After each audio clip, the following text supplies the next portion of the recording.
You go to Target to buy just one thing, but you walk out with a $127 receipt. Now you're sitting in your car like, what just happened? And trust me, you are not alone, because hundreds of thousands of people have this same experience and make TikTok videos about their Target shopping hauls. You go in for toilet paper, but you leave with a new pillow, 3 new candles, some snacks you never tried before, and oh yeah, you forgot the toilet paper. So today I want to talk about why Target has this weird psychological hold on all of us and why it's basically impossible to leave Target with just one item. Walk out like with the whole store, and it is not just you. First off, let's talk about how Target is designed. They put the cheap stuff right at the entrance because they know you're gonna grab something. It's like $3 for cute little organizers or seasonal decorations, and you're thinking, oh, this is nothing, I'll just grab it really quick. But that's the trap right there. The moment you put something extra in your cart, your whole mindset shifts. It's like you've already broken the seal. You go in planning to spend $10, but now you've got $7 worth of random stuff.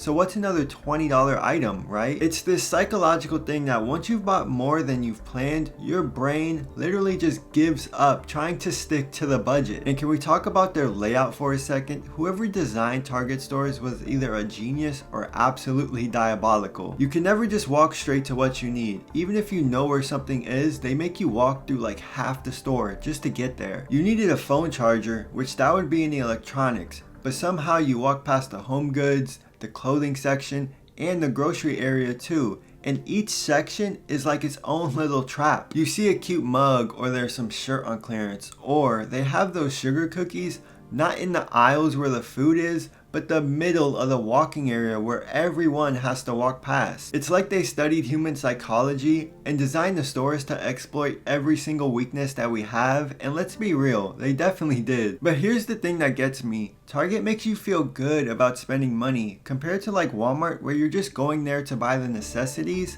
It's purely functional. Target makes you feel like you're treating yourself, like you're making these little lifestyle upgrades. They've got this whole aesthetic thing going on with their displays and their lighting, and their shopping carts are nicer too. It's almost like shopping there makes you feel like you have your life together, you know? Like you're the type of person who buys nice hand soaps and decorative storage baskets. And their marketing is so smart too. They don't just sell you stuff, they sell you this whole lifestyle. Like you're not just buying a candle, you're buying into the experience of having a well-decorated home. You're not just buying workout clothes, you're buying into being the type of person who works out. Plus, let's be honest about the quality thing, which Target hits that sweet spot. Their stuff feels nicer than like at Walmart, but not as expensive as like going to somewhere bougie. So you can justify spending a little extra because you say to yourself, oh, is this actually good quality, or I'll use this forever. But then you get home and you realize you bought another pillow when you already have 5 on your bed and you really didn't even need it. Or you bought some kitchen gadget that you'll probably use twice and you have something similar already,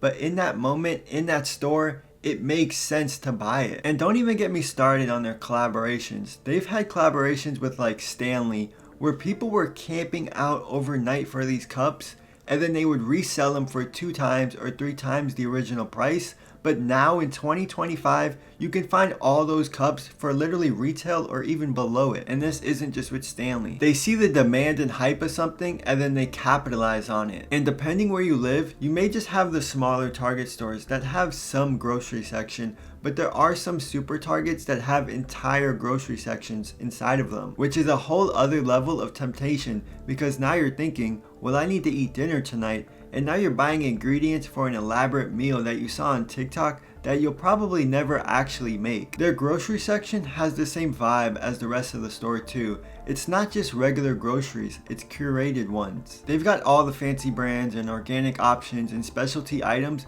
that make regular grocery shopping feel boring. I think what Target figured out is that shopping there doesn't feel like shopping for necessities, it feels like self-care. It feels like you're investing in yourself and your space, and in a world where we're all stressed and busy, that feeling can be powerful. It's like retail therapy, but more socially accepted because you're buying useful things. You're not buying clothes you don't need, you're buying organizational supplies. You're being responsible. I've been thinking about this a lot lately because I've been trying to be more intentional with my spending, and I realized that Target trips are where I lose track of my budget the most. And I'm wondering if you feel the same way, and I'm not talking about these huge big purchases.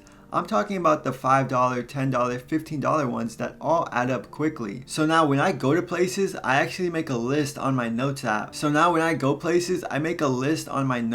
And I try my best to stick to it.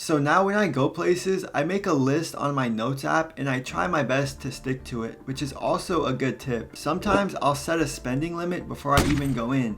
Not that it always works, but it's about being aware of what's happening. Because here's the thing, there's nothing wrong with buying stuff you actually like. If that candle or those cute storage boxes make you happy, then go for it, especially if you can afford it. But I think it's worth being honest about what's happening when we shop there compared to other places that don't make you feel this way. So when you go to Target for just one thing, pay attention to what happens. Notice how the store is laid out, notice how the displays make you feel, notice when your brain starts justifying purchases that you didn't even plan on doing. You'll probably leave with more than you intended. I probably will too, but at least you'll understand why it's happening. And maybe that awareness will help you make more intentional choices on what you actually want to spend your money on. I know we all see those TikToks where college students or stay-at-home moms go into Target for one thing, but then come out with cartfuls of stuff and then even make jokes about saying how they didn't need any of it. Anyway, let me know in the comments what your most ridiculous haul was from Target or from any store where you went in for just one thing, but then you walk out with a bunch of stuff. I want to hear your stories in the comments because I know I'm not the only one this happens to. I really hope you enjoyed this video and I hope to see you in the next one. Peace.